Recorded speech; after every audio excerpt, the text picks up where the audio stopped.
ఆ దేవుడు పంపిన దీవెన అన్నయ్య, అమ్మంటి ఆలన లాలన అన్నయ్య. నాకంటే ముందుగా పుట్టిన నా ఇంకో రూపం తానుగా, నా నీడకి ప్రాణాలుగా నిలిచింది తానేగా. ఓ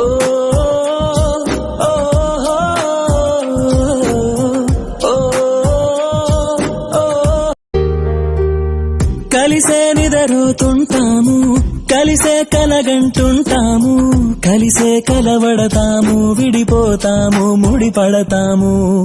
ఒక పువ్వుకి రెమ్మలు మేము, ఒక పక్షికి రెక్కలు మేము, ఒక జన్మే కాదంటూ 10 జన్మలకు ఒకటవుతాము. నా కలి చూసి అమ్మయ్యాడు అన్నయ్యే, నా ఆశలు తీర్చే నాన్నయ్యాడు తానే. అన్నయ్యకు అర్థం చెప్పనా, అది పిలుపే కాదని తెలుపనా, ఆటాడక నే పొందిన గెలుపేగా